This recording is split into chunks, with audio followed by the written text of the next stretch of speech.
It can be difficult for some to keep a conversation at surface level. What's the problem with skipping the small talk and going straight to the important things? First of all, don't plan what you're going to talk. This is not a public speech that you have to rehearse for, you know what I mean? You'll go and you'll talk. Don't decide in advance what you're going to talk about. Because when you go out with somebody, you're meeting this person, you're not there to impress him. You're not there to make a good impression. You're there to check him out. And you have to remember that. Don't do anything unusual to make a good impression, because you want him to marry you, not somebody who's not you. So when you're going out, you have to be completely selfish. You're just there to check him out. You're not there to give him a good time. You're not there to make him happy. You're not there to impress him. You're not there to get a good opinion from him. Because who is he anyway? Total stranger. You don't care. You're there to check him out. That's all. And if he checks out and you're interested in seeing him a second time, so you'll go a second time.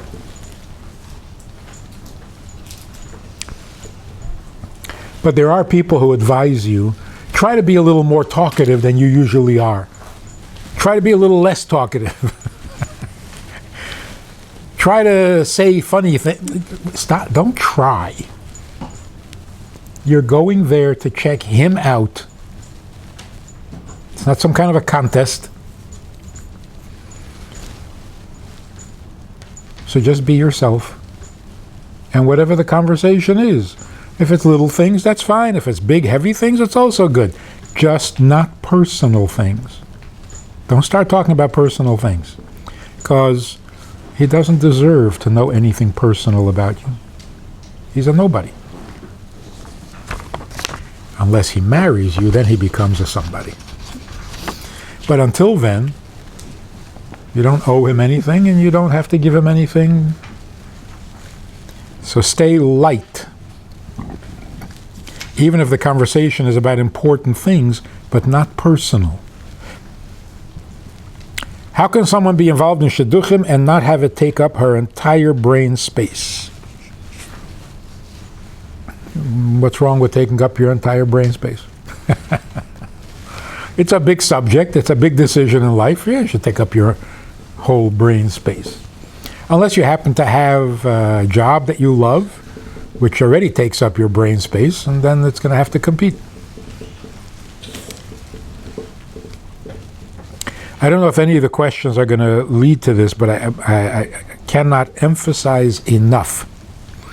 There's a new Mishigas that has become popular here in Crown Heights, and that is that people don't use a shadchan.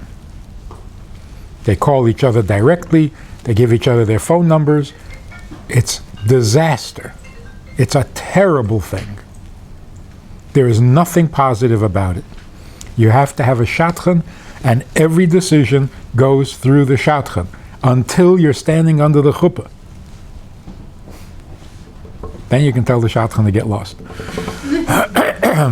But until then,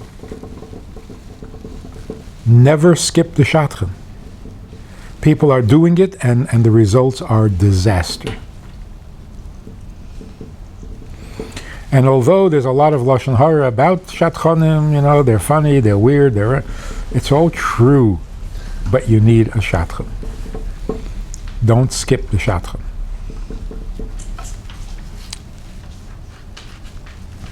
How do you or your parents know when you're doing enough to find the right one? To what extent should a girl put herself out there or have her parents do so for her?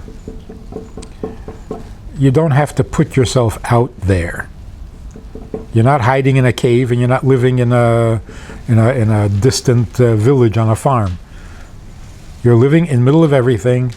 You're out there enough. You don't have to put yourself out there. You have to walk up and down Kingston Avenue to make sure everybody notices you. You don't have to do any of that. Because, you see, the question is, how do your parents know when you're doing enough to find the right one? If he's the right one, or the right one, will find you. Because he's the right one. Because he's your husband. If he's your husband, he'll find you. Just don't hide in the cave. How do you know what kind of things you should be open to or turn away when you hear about someone before deciding if you should go out? I think being open is a good idea. You hear good things about somebody. They come from a good family. Check it out. Don't be too particular before you meet. When you meet, everything becomes important. Every little thing that bothers you is important. And you could think, it really shouldn't bother me. What it should or shouldn't do is no longer the question. If it bothers you, then you don't go. You take it seriously. Because the whole purpose of going out is to see if there's something about him that bothers you.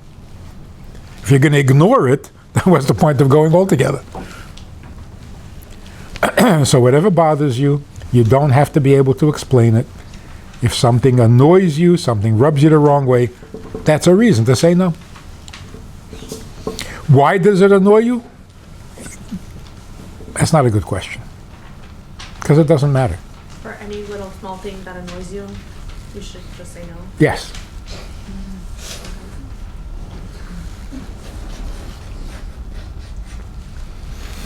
When it comes to the attributes you're looking for in a husband, how do you know if it's just an extra asset that you can do without or a necessity for you? It all depends on how it feels. It doesn't have to make sense.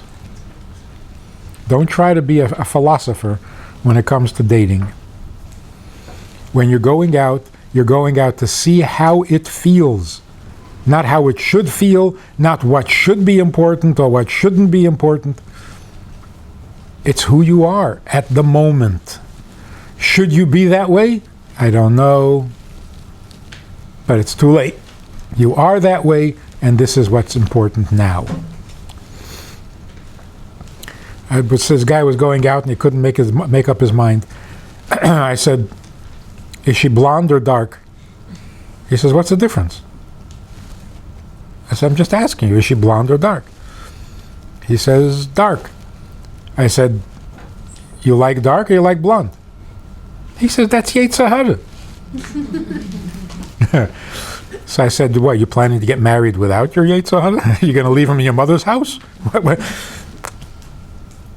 You got to consider your Yetzer Hara when you're getting married. "Well, I shouldn't have a Yetzer Hara." Well, too late now. That you should have thought about when you were in yeshiva. So when you're getting married as you are. Don't become a philosopher all of a sudden.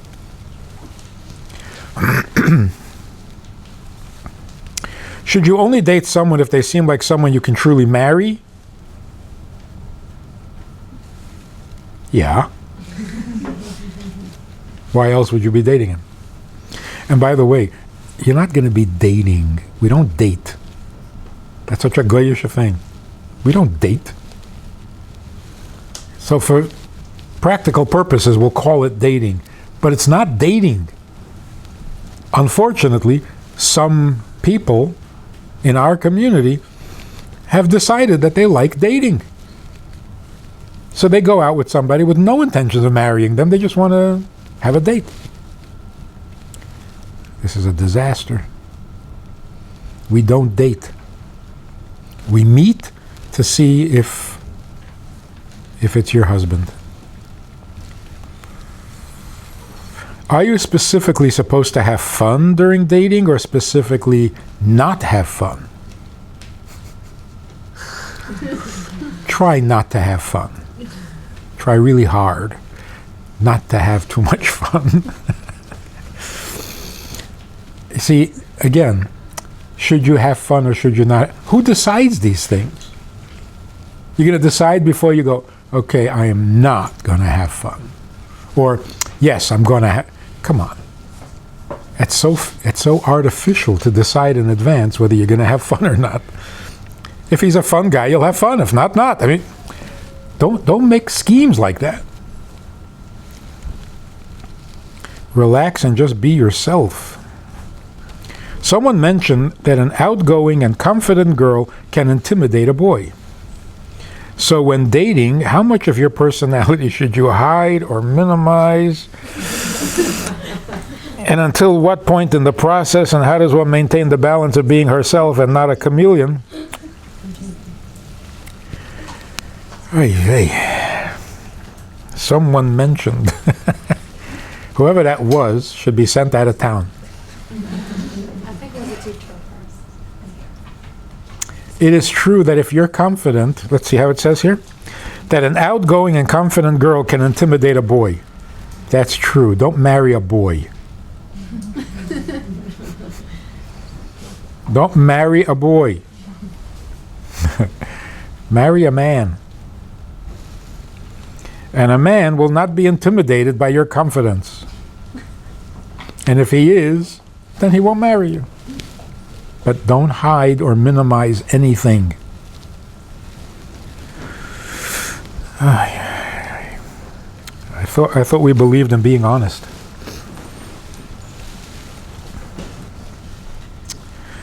Okay, how much of your life's experience should you share, good and otherwise?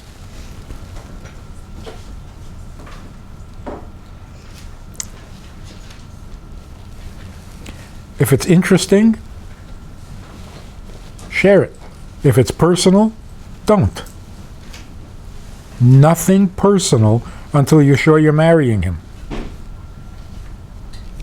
Because until then, he has no right to know anything about you that's personal. And what if you tell him some personal things and then he decides not to marry you? Now you're hurt. Don't do that. So life experiences, yeah, the schools you went to and which ones were good and which ones were bad and your stupid teachers and your good teachers, yeah, sure, life experiences. But not personal stuff. Why would you be interested in hearing that? And what do you think he's going to tell you? Same thing. Back to the question, why not skip all the small talk? Yeah, because it's not what you talk that's going to make the difference. It's how it feels. I will get to that soon. To what extent is there a value in looking for someone with compatible character traits, since some are important despite seeming trivial? If you're messy, for example, and feel it would be unfair to expect a neat person to put up with your lack of organization, but you know that your home may need one orderly parent to create a healthy environment. Ever hear of hiring a cleaning lady? You're going to do it anyway, no matter how neat you are, or no matter how messy you are. So what are you worried about? Just find a good cleaning lady. I heard that the Rebbe says that a boy should not think about his plans and parnasa until he's married. How far does a person have to go checking if the prospective shidduch is settled job-wise? Does a person need to start preparing himself financially in addition to midosly?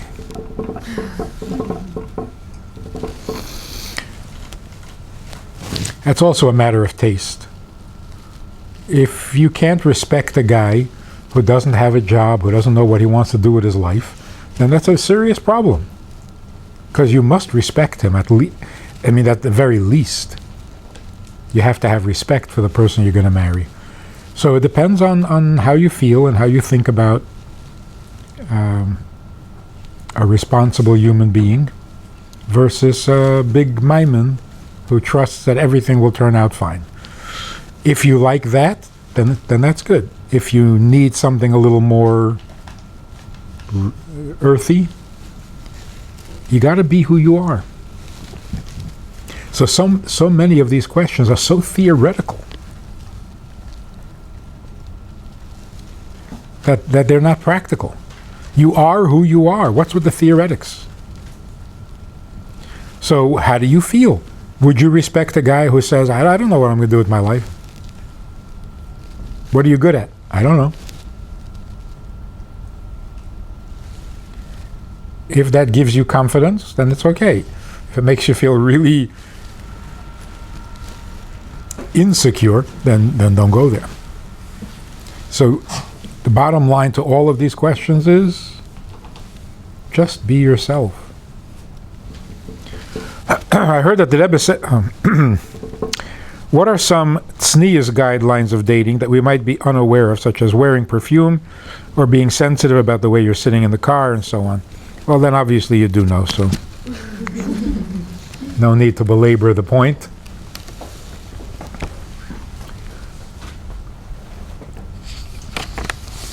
It's rather obvious that if a guy is not tznius, you're going to be very turned off. And if he behaves a little bit inappropriately, it's going to be the end. Because even if you're not so tznius, but when it comes to a serious decision like a shidduch, you can't be sloppy about it. Is a sister allowed to skip her sister and begin dating? How do you know if you're ready to go out? Yeah. If you're going to skip your sister, you have to get her sincere approval. Sometimes you have to buy her something, a gift for letting you go first. But she has to really let you. She has to really give her permission. And it's good for her too, because that's for her a schus that she should find who she's looking for. How do you know? Huh? What about brothers? No. How do you know if you're ready to go out? Nobody really knows. If the time has come, your parents are already getting nervous, then it's time. Are you ready? When are you ever ready? When you're desperate and old? So there's not a question of being ready. When the time comes, the Mishnah says, at 18, you get married. It doesn't say, are you ready? It says, are you 18? So if you're 18 and over, yeah, you're ready. As ready as you're going to be. What kind of things should be asked, and how should one's faults be brought up? Well, yours or his? How does one's faults be brought up? I don't understand the question. Let's say it's his. His faults. Yeah. I don't think you bring it up. If you see faults in him, then say goodbye. Or what do you want to do? Talk about it and help him solve his faults?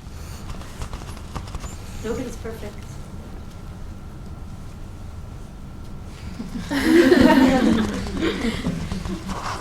Some kind of a magic happens, and some guy seems perfect to you. Of course, you're going to find out later he's not, but that's okay.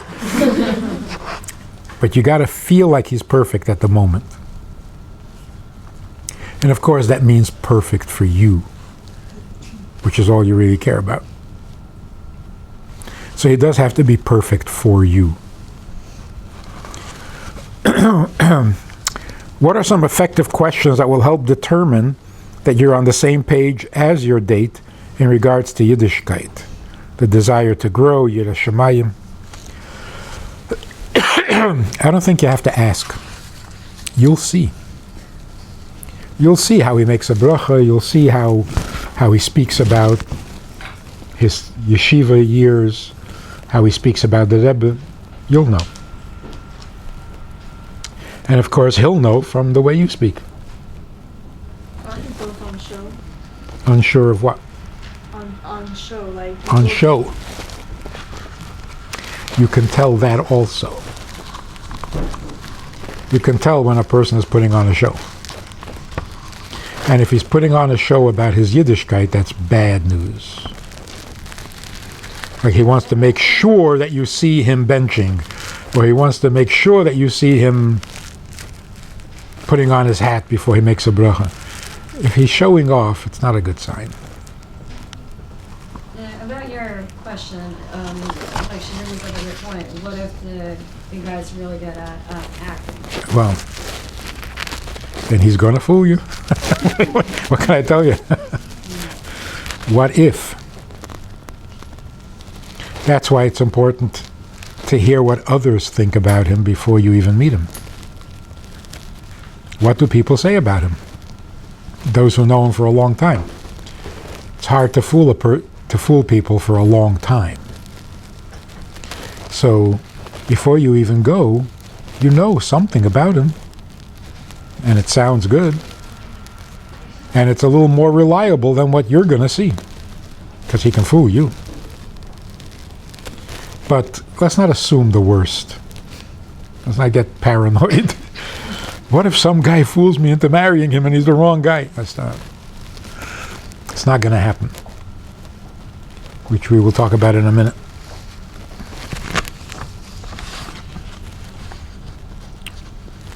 In regards to marriage, what are some tips of ways of arguing about sensitive issues, such as where to go for yontif, the chinuch of children, ways that discipline should work, and etc.? Worry about that after you're married. You don't have to worry about it now. What do men secretly want in a girl? I can't tell you, it's a secret. If I told you, it wouldn't be a secret anymore. How do they feel if the girl is older?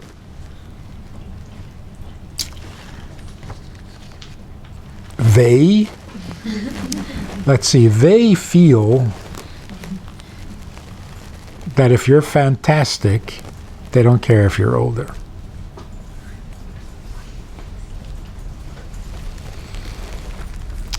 If they do care, then they're a little bit insecure themselves. If they need to be older than you. So there's nothing wrong with marrying a guy who's older than you, or a guy you're older than him. It doesn't matter. For some people, it's a big issue. Well, then you know that he's got an issue. But they, generally speaking, don't mind if you're older. Obviously, not too much older. Okay. Is a girl allowed to start dating when she's still in 12th grade? You're allowed to start whenever you want with your parents' approval. And if you're ready at a younger age, there's nothing wrong with getting married young. In fact, it's probably a good idea. Okay. Now let's really talk about... Can I just ask something? Yeah. So I was actually watching one of your lectures last night, and you mentioned that marriages were better in like the olden days, like versus opposed to like nowadays. So like, how is that? Like, I'm saying like, in what way? Like, I understand completely and I agree, but like, how do we deal with like that aspect like nowadays? Stay a little old-fashioned. A little? Don't believe all the stuff you hear. Don't talk about it in a cheap way. Behave the way your parents behaved or your grandparents behaved when it comes to marriage. It's serious. It's holy. It's important. It's not a game. It's not a contest. Just treat it like it deserves.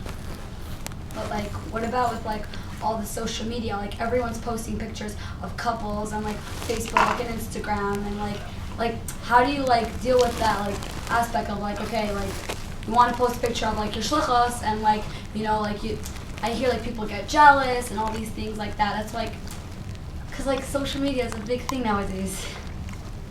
I'm saying like that's a big thing. It is a big thing, but it has nothing to do with marriage. Don't let it become part of your dating. Don't let it become part of your life. It is what it is. Drugs is also a big issue today. So what? Not part of our lives.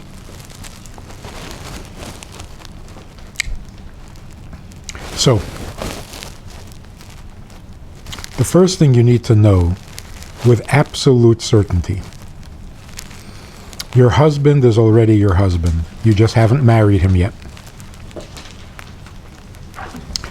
Because 40 days before you were even conceived, it was already announced who you're going to marry. So stop worrying. You're not going to marry anybody else. You're going to marry him. Because he's your husband. And the only person you can marry is your husband. So it's not like this very stressful idea, you have to pick a man and make him your husband. That is very intimidating. How in the world am I going to pick the right guy, and how do I know how to make him into a husband, and maybe he's not good at being a husband? I mean, this is really scary, ridiculous stuff. You're not picking him and you're not making him into a husband. He already is your husband, you just haven't met yet. What about the concept that like someone could lose their bashert and like things could change? See, if you can lose your bashert, then it wasn't bashert. You can't have it both ways. Bashert means destined to happen. If it cannot happen, it's not destined. Well, what's destined can change. Is it like whenever? No, it can't.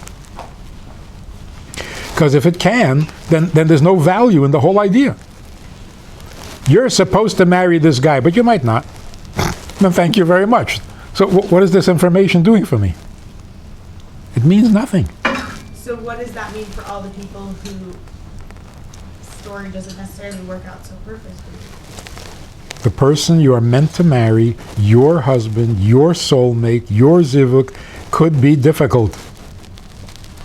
And you could end up divorcing him. Or not marrying at all. So then what's the Then point he's of not your that marriage? zivuk. If you never marry him, then he's not your zivuk. No, but if someone doesn't marry anyone. You do have the option of refusing to marry altogether. But you don't have the option of choosing who you want to marry. That's already been chosen.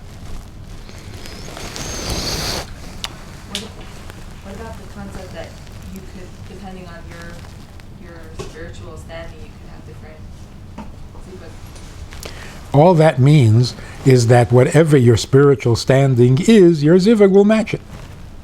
Because it's all been planned out that way. So it's not an intimidating, you better watch it or you're going to end up marrying a real loser. This is not the way things work. Why is marriage bashert?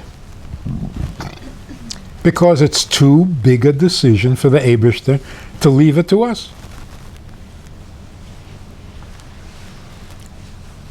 So he decides because you don't mess around with these things.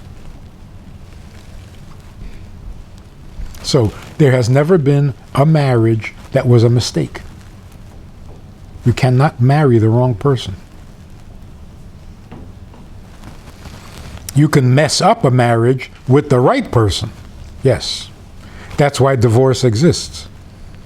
Divorce exists because even if you're married to the right person, you may not be able to maintain it. But marry the wrong person, that can't happen. So basically someone exists for you, but there's no guarantee that you'll actually meet or marry them. No. Somebody exists who is going to marry you. There's no guarantee that you're going to make him happy. What about the concept that there's like several zivugim, like shada zivugim? Is that made up? Is that whole thing true, like a legitimate thing? Like your level and that level and this levels? It's such nonsense that I don't understand what's the point of even talking about it. I'm saying I feel like it's just to scare us, like, okay, just stop doing this and then stop doing that, and then you'll get onto that higher level. Like, Right. I don't know. There are 7 souls that you could possibly marry. You're going to marry one of them. That's called bashert. The other 6 are really not relevant. Uh-huh. We don't know who it is, so how's that practical? We don't know. That's why it's all up to the Eibishter to make it happen. Well, at the end of the day, you make a decision. Uh-huh. At the end of the day, you are part of the choosing. But there are times when you choose yes, and he says no. Obviously, it's not up to you. So, of course, we have to be willing. Nobody's going to force you. You have to say, I want. But then whether it happens or not depends on whether he's your husband or not. So you can relax about how are you going to find him and how will you know? It's already been decided. This is not your job. Because you really can't know. So it can't be expected of you. So a guy who says, I met a woman and she is my bashert. You need a doctor. How do you know she's your bashert? Oh, I can tell. You're nuts. You can say, I really hope she is. Then if she marries you, then you know she is. If she doesn't marry you, then obviously she wasn't. So what do you need to know before you say yes? All you need to know is that you hope he is the one. That's your part. The rest is up to the Eibishter.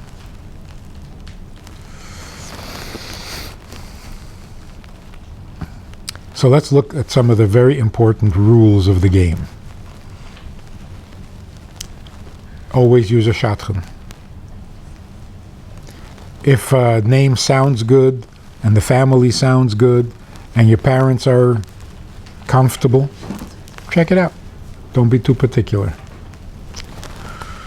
In the date, while you're sitting and talking, just be yourself and check him out. Stop worrying about what kind of impression you're making on him, because that's not your issue. Well, what if he doesn't like? If he doesn't like, you can go home. You're being completely selfish. You're there to check him out. So don't try to make impressions. Don't put on a show. Don't wear a mask. Don't overdress. Just be respectfully polite and check him out. If he asks personal questions, don't go there. Make a joke about it, then don't answer. Because you're not ready to be that intimate. So keep the conversation impersonal, interesting, about all sorts of subjects, but don't get personal.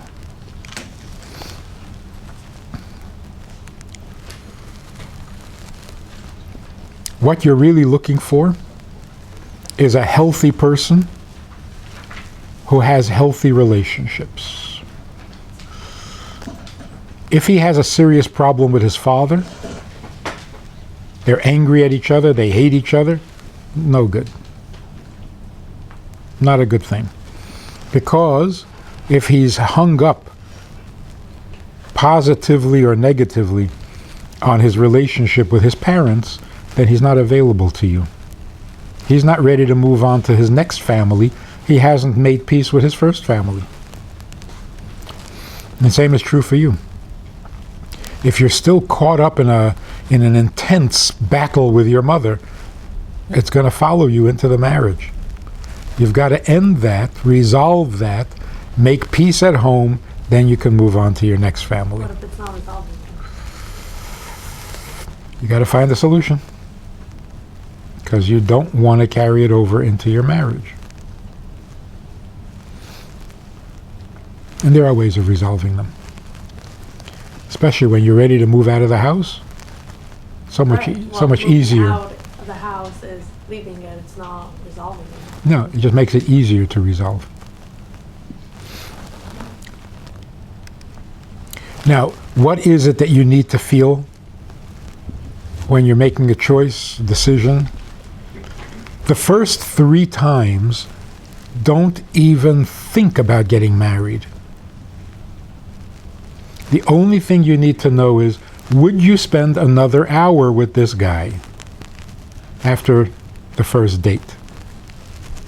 So when you come home and your mother says, so you want to marry him? Too soon. Or you come home and say, I don't know if I want to marry him. No one's asking you to get married.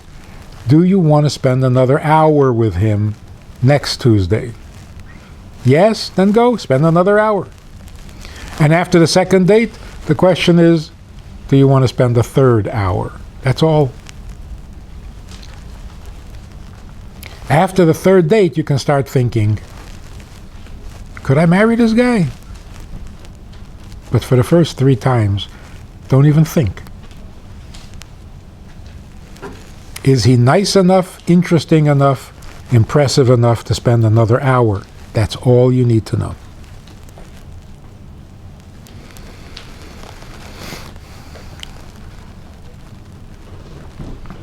Some people, when you're sitting one-on-one, make you a little nervous.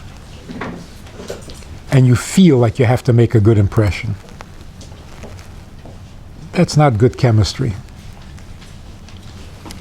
But if there's someone you're sitting with and you feel really comfortable,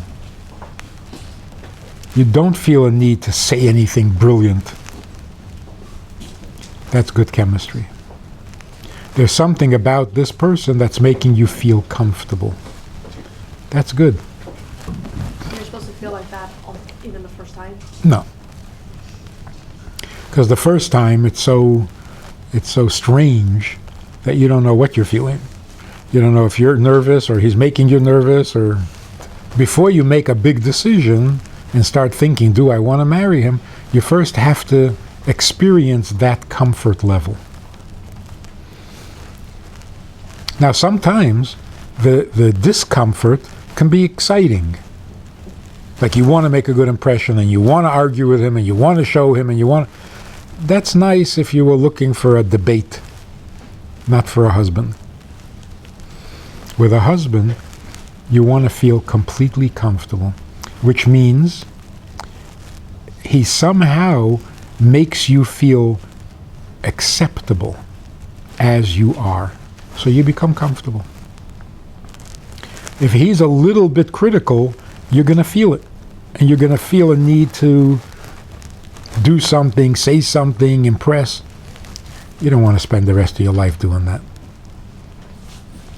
So good chemistry, which is very important, good chemistry means he makes you feel good. Good about yourself, not good about him. He makes you feel comfortable being you. That's very good. And if you make him feel comfortable being him, then you have good chemistry and you could get married.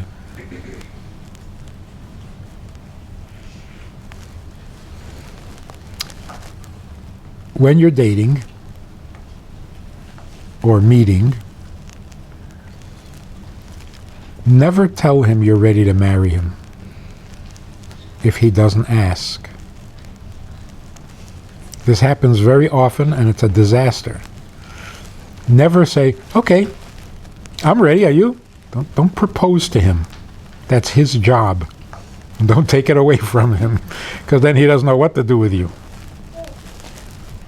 Never say I'm ready if he didn't ask you, because he has to marry you. He has to ask you. He has to give you the ring. It's his job, his mitzvah, whatever you want to call it. So never tell him you're ready before he's ready, because that just confuses everything. When is it normal for like him to start giving compliments or other way around? Or is it something that just like makes sense at the time? Some people are just naturally complimentative. Some people are naturally not. But it could seem like weird. Yeah, It's too soon. yeah. And too much. Overdone. What's he trying to prove? Yeah, it makes you feel very uncomfortable. So when it's right, then it's just like makes sense. When it's right, you'll hardly notice.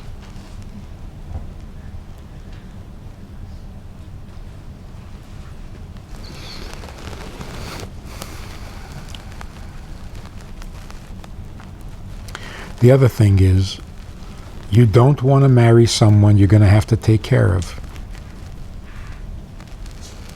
You don't want to marry a boy, a really cute boy, a really sweet boy.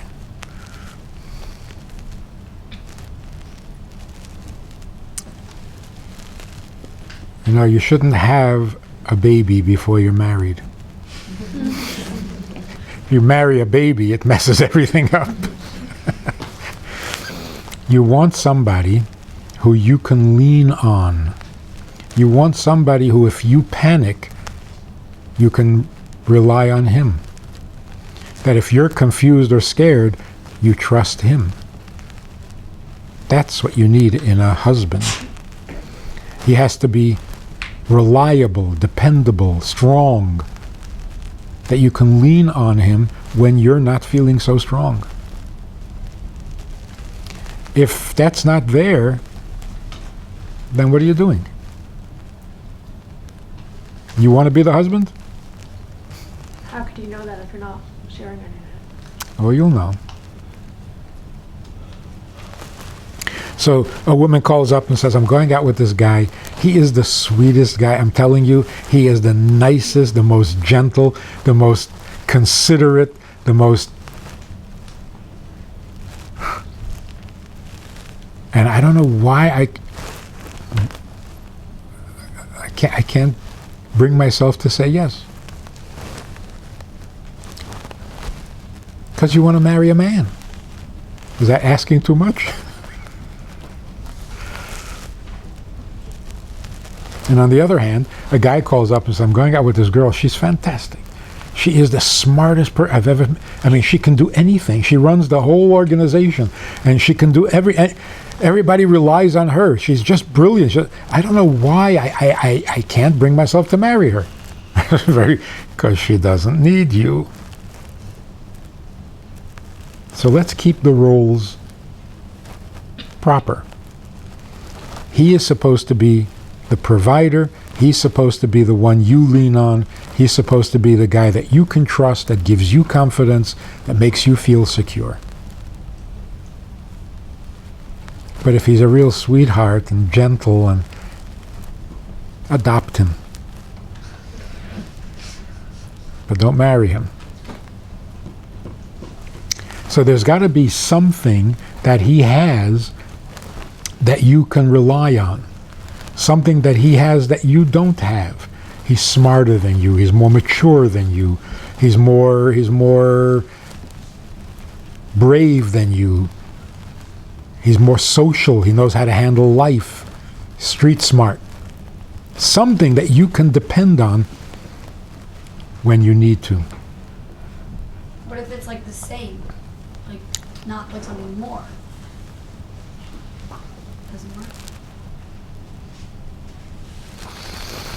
That's why all over the world, literally all over the world, women marry men who are taller than them. Why is that? You always want to meet tall, dark, handsome guy. I understand handsome. The tall and the dark, that, I don't know. What is that? Why does he have to be tall? Why does he have to be dark? What's dark anyway? You don't like blonde men? So why is it that men always marry a woman shorter than them and women marry a guy taller? Because you got to be able to look up to him for something. At least he can reach a higher shelf than you. And that's why the most painful thing in a marriage is when a man starts to feel unneeded. She's perfectly capable of doing everything herself. He feels like a total... Yeah, but that's not the case. Like, it can't be like, okay, that's it. Like, I feel like she can do everything and I can't. Like, how does that even happen? I'm saying like. You've never seen it happen? I mean like. Come on, there's so many. Like, We, Baruch Hashem, have so many strong women. So, if he's a real mensch, then he walks around feeling really proud of his wife. See, I'm no fool. He gives himself credit for her strength. He says, sure, I married her because I knew she can do it all. That was my brilliant maneuver, But of course it wasn't. He thought he was stronger, and then he found out he's not. So if he's a mensch, he'll be very proud of her strength. If not, he'll become a shmata. And she'll lose respect for him, and it's not good.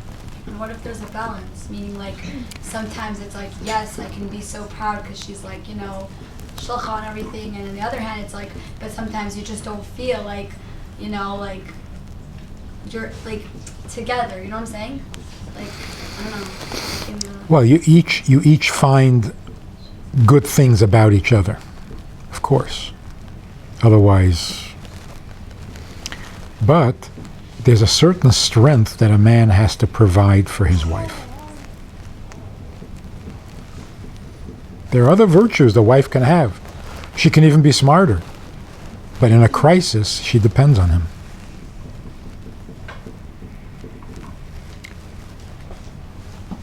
Sometimes, on the surface, it looks like the woman is the stronger. She wears the pants, she makes all the decisions, so on and so forth. But the truth is that he is very, very strong, and it's okay with him for her to have all the attention and to make all the decisions as long as it's okay with him. So he allows her to be, because he's so confident. And that's all she needs. She doesn't need a guy to do everything. She just needs somebody who is confident enough to let her be strong. But when she's not, she can rely on him.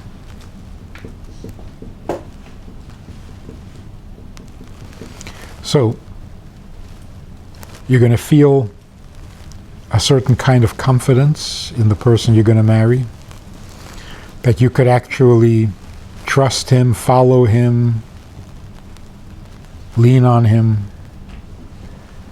You're going to find that he makes you feel comfortable being you.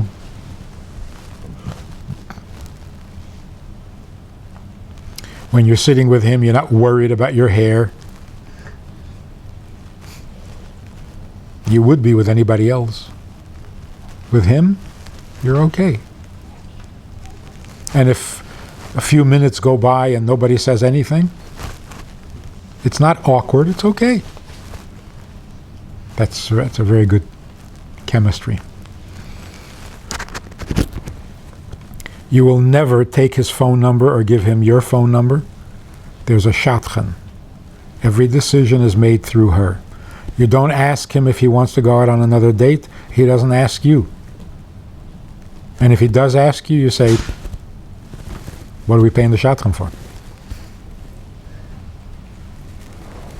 So if you go out on a second date, it's because the shadchan checked with you and checked with him, and you both said yes, so the answer is yes. If one of you says no, then it's over. And you don't have to break it up as if there's anything to break. It should never become so intense that you have to break it. You're just meeting. You're just checking each other out. Otherwise, there are so many couples who are already married and don't want to be. But they got so emotionally involved. They got so wrapped up. They're married emotionally. And they don't want to be. They don't like each other. But they went out for so long, and they got so personal, and they don't know how to end it. It's very painful. So don't let that happen. What you should be thinking of is how you want your house to look, what kind of atmosphere you want to create in your house, what kind of children you're going to raise. That's up to you. But who you're going to marry? Your husband. There's only one. Are those considered personal things they shouldn't be discussing? What? How you want your house to be? No. Those are values. That's not personal. So what's considered like too personal? Like whoa, don't step over that Until- boundary. Until what time? Until Yeah, what stage exactly. can't you discuss personal things? Until you're married, you can't discuss anything personal. And even then, you have to be careful. You don't say things about yourself that's going to make it hard for him to respect you. Why would you do that? Who's going to benefit from this? So, I got to be honest. No, you don't. So you're Is supposed it- to lie? Yeah. I thought you're not supposed to be putting on a show. No, after you're married. Oh, after you get married, you're supposed to lie. Yes. Every successful marriage is built on a lie. Wait, and what about like Okay, could you explain that? okay, just explain that and then we'll get something. No, yeah, you can explain that. Yes, you wake up in the morning and your husband says, "You look beautiful." You know he's lying, Okay. but that's how you make a marriage work. You lie and lie and lie. Why does he have to say it if it's not true? He, He bet can say it when it is true, when you both know it's true. he better say it. And like Point is that it's more important to be considerate than to be honest. It's good to be honest at work. So what's but- too personal? Huh? What's too personal? Some embarrassing experience that you had that he really shouldn't know about because it's not going to help him. Feelings, emotions, personal things between you and your parents. He shouldn't know that.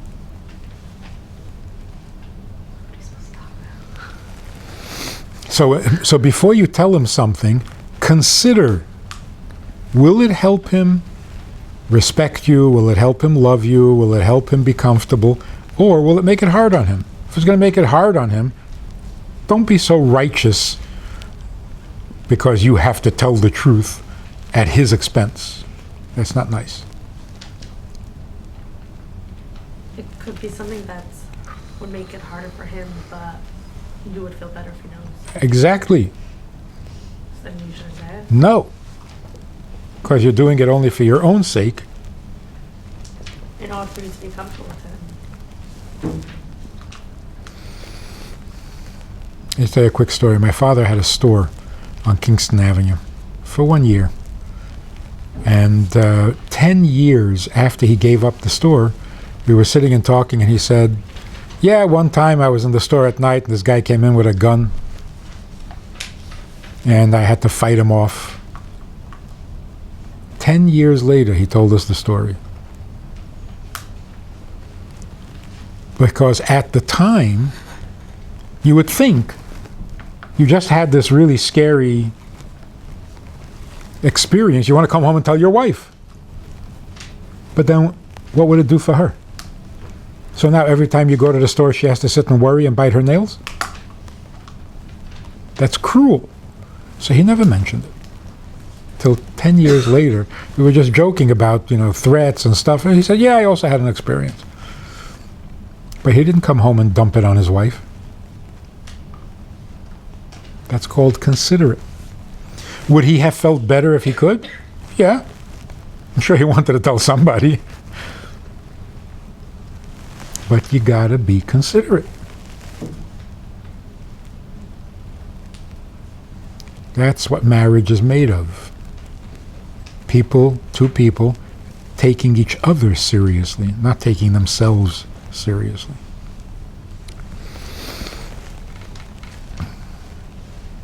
So this teenage idea, when I get married, well, when we'll be able to do anything we want. I can be ugly and I can be sloppy and because he loves me.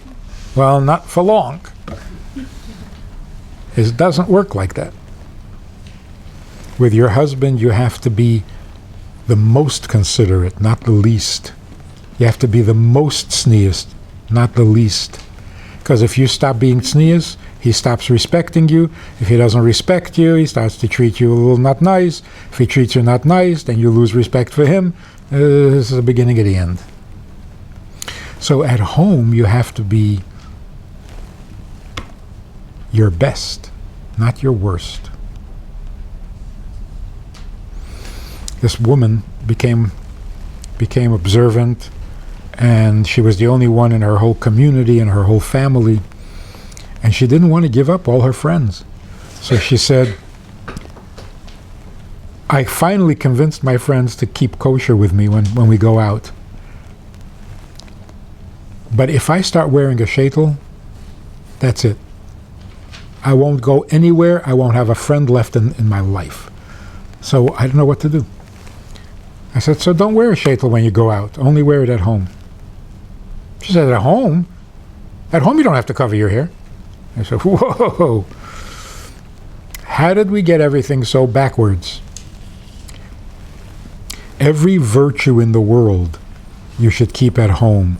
In the street, not so important. Whether the mailman respects you or not is not your problem. Your husband has to respect you. So,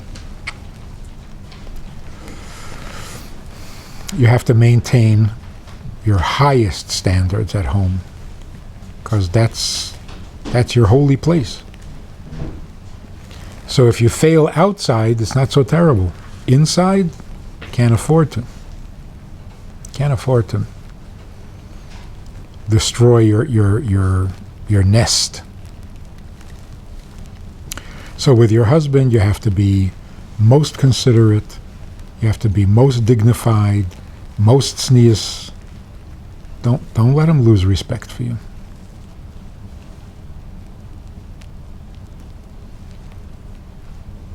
So what should you be thinking about?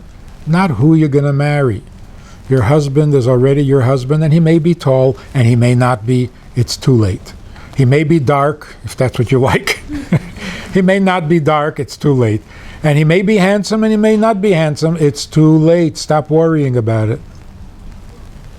What you should worry about is, how are you going to make it work? How are you going to treat him? What are you going to do to him after you marry him? That's up to you. And that's something worth thinking about.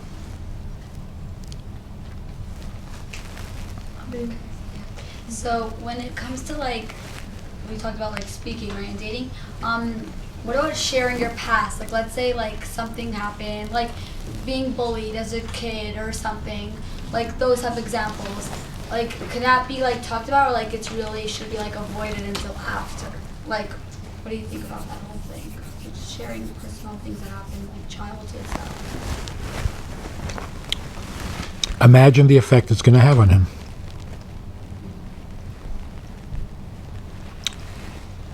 You want him to feel pity for you? You want him to get where you're coming from. Hmm? Like to see. You want him to get where you're coming from. Meaning? Meaning, a lot of things make a person into the person that they are. So imagine if he would say to you, when I was a kid, I was a real nerd. Why not? And everybody picked on me. And everybody made me feel like a loser. So I'm very sensitive. So now you know to be sensitive about certain things. Or, now you know not to marry him. For some people it works, for some people it won't. Yeah. What's the difference? On the other hand, if you say, you know, when I was a kid, I was a real schmazel loser, and people picked on me. But I outgrew it. That's impressive. That's the point. Uh-huh. But your point is that you outgrew it, not that you're still very sensitive. Right. Okay. So it depends, what are you trying to accomplish by saying it? Or when I don't know, an example, I almost drowned, so now now I'm scared of water, let's say. So, just letting you know that when we speak about water, I'm like, be more sensitive about it, kind of thing. Or when, like, this is something that's hard for me, that makes sense. Or basically if it should be talked about after. if it should be talked about afterwards, like not like when you're dating. That's all. That's the question, basically. What if it's something that they might end up finding out from another source? That it's not necessarily something that you feel like on this basis that you should share, but it probably will come out. If you share it, it makes it sound like it's very important to you. If somebody else says it, then you say, nah, it wasn't so important. It was no big deal. It's different. So if you're making a big deal about it, then make sure that it's considerate and helpful. What if it's that thing is a big deal to him, even if it's not a big deal to you? How is it a big deal? You haven't even told them yet. For him finding out. You didn't share it because it wasn't necessarily something that, in what you're saying, that it was a big deal, but for him finding out it is. Are you better off sharing that on your own first? No. If he has a hard time with it, then he has to find a solution. It's his issue now. But you don't have to worry about these things. What if? You're just scaring yourself. Now, if you had a bad experience with water and you almost drowned and you're sensitive to water, sure, you should tell him. But not from weakness. Just from fact. No, I don't go swimming. I hate water. I had a bad experience. Which is different from saying, I'm terrified of water.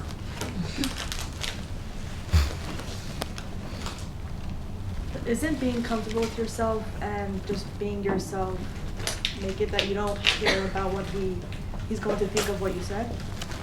He's going to take I'm talking about when it's already serious. like, even after marriage. Even after marriage. Even after marriage, you can't be selfish like when you're dating. So that's the real trick. When you're dating, you're completely selfish. And you're supposed to be. Once you marry him, completely selfless. Now you're there for him. So whatever works for him, that's what you're going to say. If it doesn't work for him, don't say it. Then you're so limiting to what you're going to say. Hopefully not. You have that many secrets? I don't know. Like, Like your whole life is a big secret? you can't say if you're having a hard day, like, then he'll, I don't know. You can say you're having a hard day. But not as dumping on him. And not as an excuse for being nasty. No, I hate you because I'm having a hard day. What would the line be between information that is personal that doesn't have to be shared, or things that you should be obligated to say? That if they come out, like, there are a lot of stories of, like, people hiding things that it was like, well, they should have spoke up about those things earlier. What would the line of that be? A simple line would be, is it something in the past or is it ongoing? I once had pneumonia. It's none of his business. I'm having pneumonia right now. That's his business. So, if it's a condition that is presently real, then you got to tell him. But if it's something in the past, you're over it, you outgrew it, it's gone, it doesn't mean anything. Even in terms of like a mental illness that someone dealt with when they were much younger and hasn't come up again, but Yeah. it's more likely for them than someone else to be in the future. When it's done, it's done. What about experiences in the past that still affect you? To some Haunt you? degree? Then And you wanting to know where you're coming from. then you have to seriously consider, because it's an ongoing thing. It's not from the past. It's now. So anything in the past you can leave alone. If it's over, it's done. Like, you're never supposed to remind somebody that they once did an avera. If they did tshuva, it's gone. It's over. Don't bring it up. or a convert. And remind somebody, you were once not Jewish. Remember that? That's gone, that's over, it doesn't exist anymore. So if it's in the past, there's no reason to bring it up. If it's still haunting you, then it's not in the past. Then it's an ongoing condition. What about like when it comes to like dating and then like you are dying to tell your best friend there's something that really funny or something that happens? Like you're just dying to tell her. And like yeah, I don't know, because like my teacher in 12th grade told us that like you shouldn't share anything until like you get engaged. Like don't share a thing. And we were like in an uproar. We were like, are you kidding me? Like I have to tell my best friend something that happened, you know?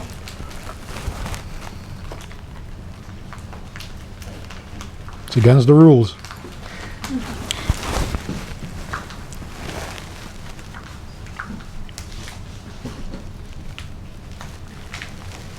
If your friend told you about the guy she's dating, and she decides not to marry him, would you go out with him?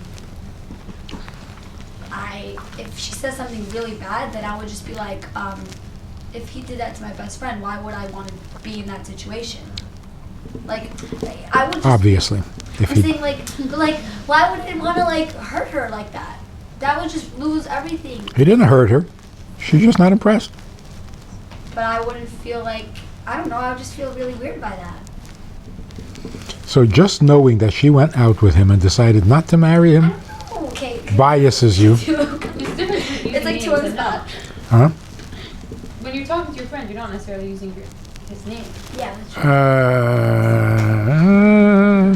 It ends up like, Are you not dying to say who it is? So don't die. There's a very big difference in like there's a person that I'm dating and then I'm dating Mendy so and so, you know, it's a little bit different. Mm-hmm. Even not saying names would say like not Probably safer. It's probably safer. It's really personal for him, and he trusted you. If he would find out that you're telling your friends, how would he feel? So you got to be considerate. Of course, you would feel wonderful talking about it. But there's a second person here now. I don't think I would have a problem with someone who barely knows me who's trying to figure me out to speak to someone who really knows them about, I don't know. yeah, but that's what parents are for, and like mashpiyim, no? Obviously not as a mashpia, but your good friend, not like Who's had so much experience with marriage. not as in advice, just as this is what I'm going through. Oh, so it's just gossip, actually.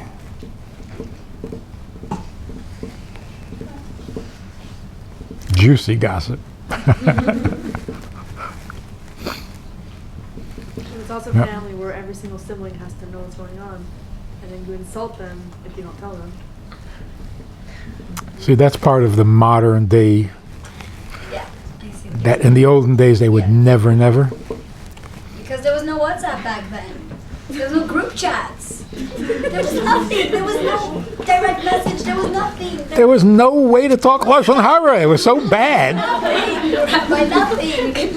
It's like you're lucky if you got a telegram. Life was hard. If you wanted to talk Lashon Hara, you actually had to go see somebody. Took all the fun out of it.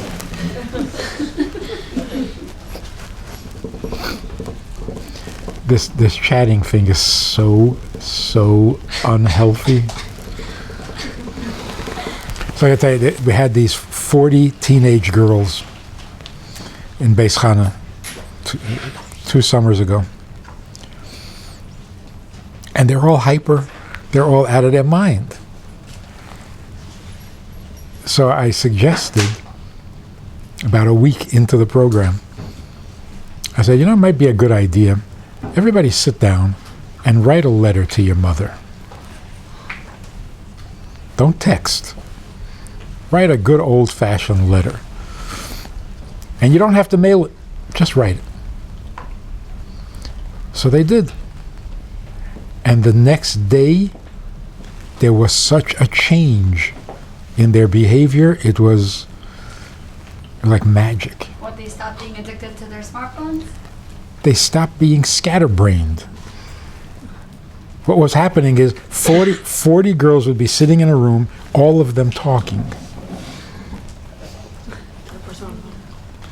So I tried a few times, excuse me, who are you talking to? If you're all talking, who's listening? They didn't care. They were just, after they wrote a letter to their mothers, they became, I don't know, sane. You could ask them a question, they give you an answer. It was like, almost like normal people. Just because they wrote a letter to their mother. Our relationships, because of this social media, our relationships are so meaningless. This girl says, I met a guy, I'm in love with him. I'm in love with him. I said, how do you know? She says, what do you mean? I said, how do you know you're feeling love? Have you ever loved anybody before? No. No, this is the first time. So how do you know it's love? You don't know what love feels like. You never loved your mother, your father, your brother. What do you mean? A person doesn't love their mother or their father? Like, how does that even happen? I'm saying, like, obviously, like, people don't like their parents, but, like, you have to have some sort of, like, feelings towards them. Like, they're your parents. You would think. I don't know. But in modern times,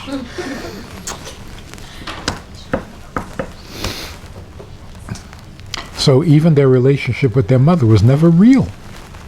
So they don't feel real. They have no roots. They have no connection. They have no... And writing a letter to their mother made them feel so normal. Because they couldn't mail a letter because it was... it was horrible criticism and complaining and why... But they knew they had a mother. And that's so normal because most people do have mothers.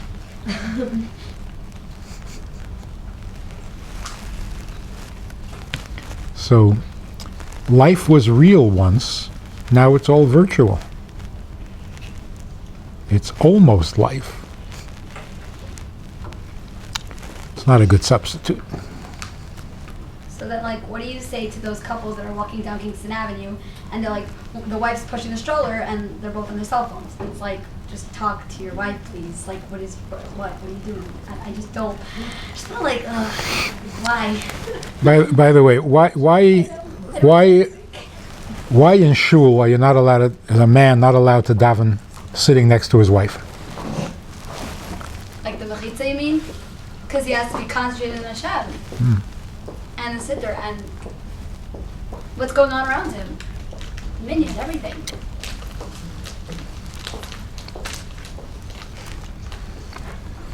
That's what most people would say. So you're saying that he should, like, his phone's more important because, like, oh gosh, he's gonna lose $1 million? Like what? Can you just wait for later?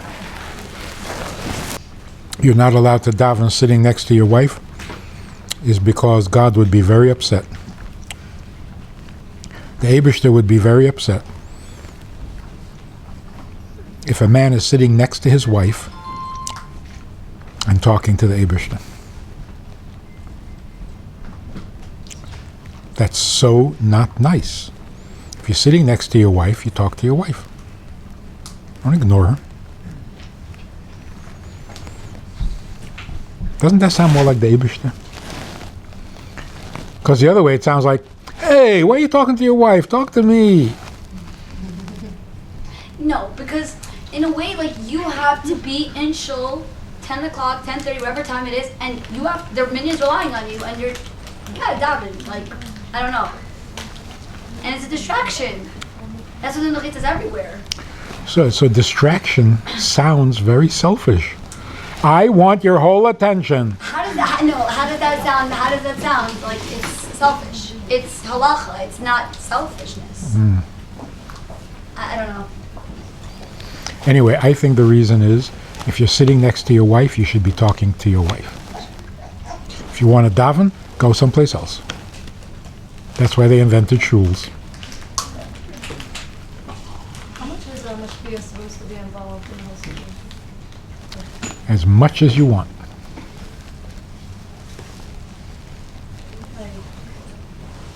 Are they supposed to be involved? Not necessarily. If you want to talk to your mashpia about how to be a good wife, yes.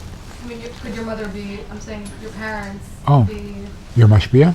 no, I'm saying in the actual, before dating and during dating, do they need to be involved? I'm saying, Your parents? no, your mashpia. No. Just the shadchan. Or no, you need somebody to talk to objective opinion.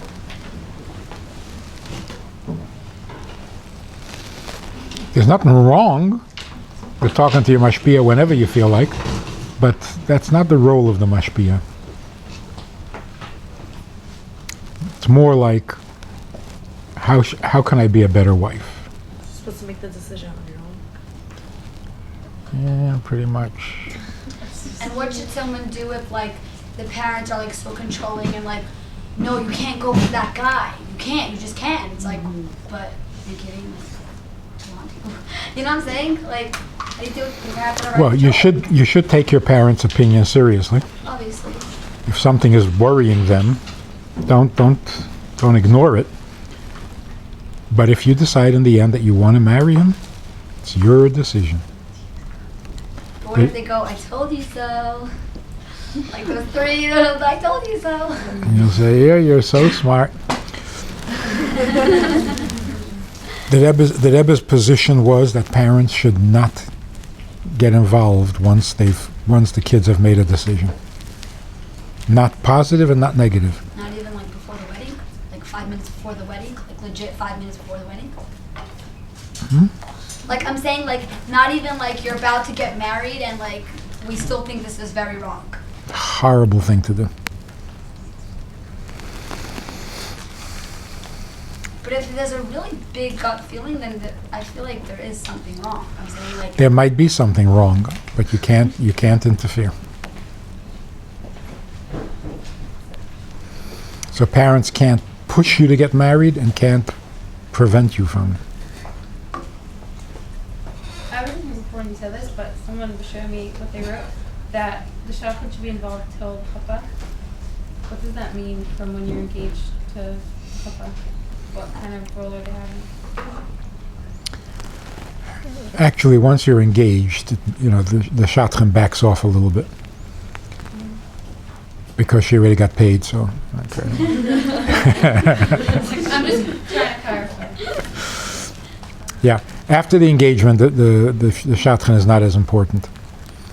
Meaning every time you speak to him, it's not through the shadchan. Should it be? Including the final decision. Right. So a guy should never propose Without you knowing from the shadchan. without the shadchan saying now is a good time. So it'll never happen that he'll propose and you'll say no. That should never happen. so it has to be pre-planned basically. Yeah. That's what the shadchan is for. And the girl should know that she's getting proposed to. Yeah. But then it's not as exciting. It's not as like, oh my gosh, what? No. This is crazy. You know what I'm saying? It's a lot safer. Obviously no, but I'm saying like oh my gosh, like Well, wow. you see that sometimes on television. A guy proposes and she is just so shocked And cries. and cries. Like something's wrong. it's too staged. Like what? You didn't expect this? You don't know what? It's way too staged. It's also like on television where the husband comes home and the wife says, I have a surprise. He says, what? She says, I'm pregnant, and he can't believe it. Like,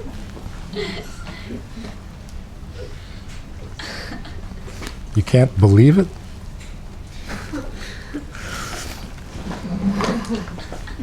It's like her surprise for him. Like he had nothing to do with it, it's not his business. There's something very wrong about that. Family is family, it's not a surprise.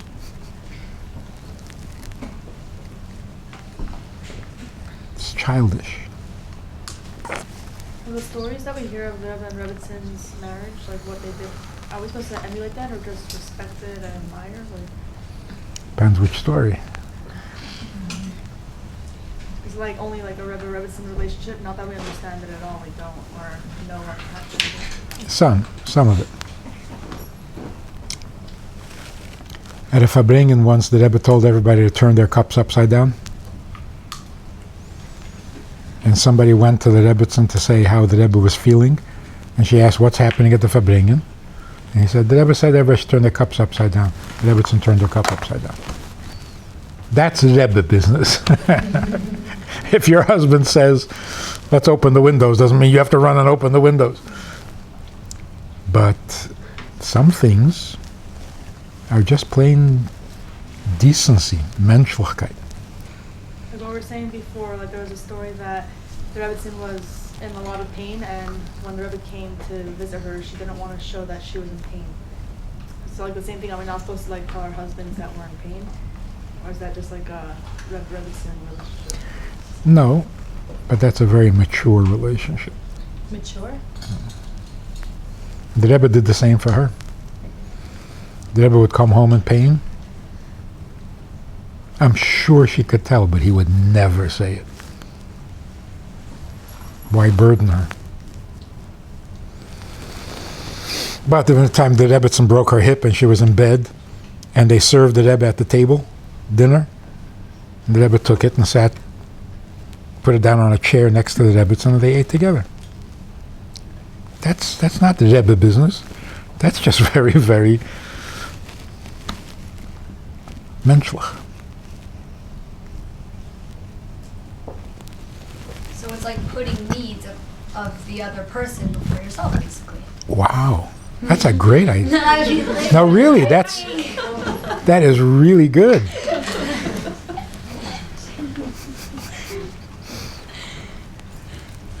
Mm-hmm.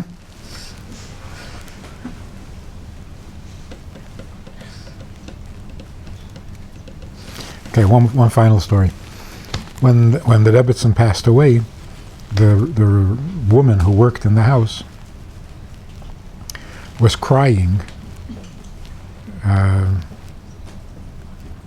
more than people expected. So they asked her, were you that close with the Rebbitzin? And she said, I'm not crying for her, I'm crying for him. What's he going to do without her? I said, what do you mean? She says, I was there in the house at night when the Rebbe would come home with that big bag of work, homework. He would walk in and you could see that the weight of the world was on his shoulders. And then he would see her and he would light up. And the whole burden slipped away. What's he going to do without her? She was right. So after the Rebbitzin passed away, many months later, the Rebbe said to people, I'm in a matzav where I'm lacking in simcha. He didn't want to say I'm upset. He said, I'm in a matzav where I'm lacking simcha. This was after she passed away. And you could see in the video, it looks like real serious stuff. The Rebbe's grief was awesomely scary. Never seen anybody so devastated.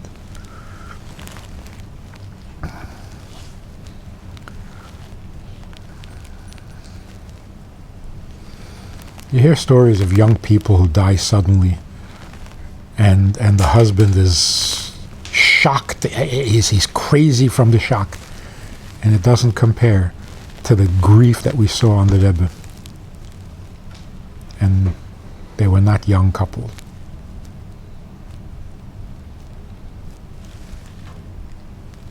It was so scary.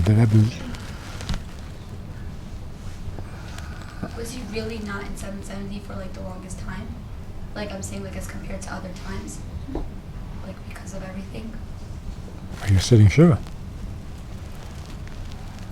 It's just so hard. 'Cause, like, So everybody went to the house. They davened the whole year in the house.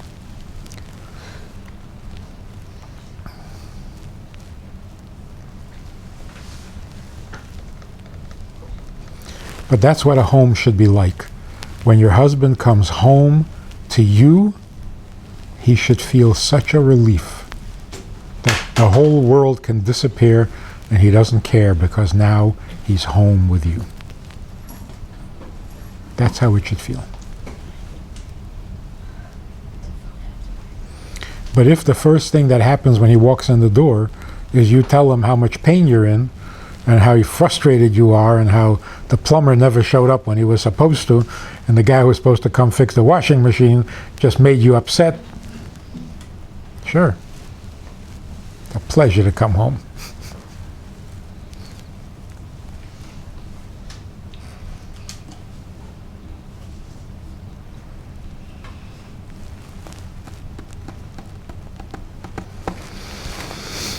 So, you ready? born ready. 40 days before, right? What grade do you have on? Should all have good news. Man, thank you.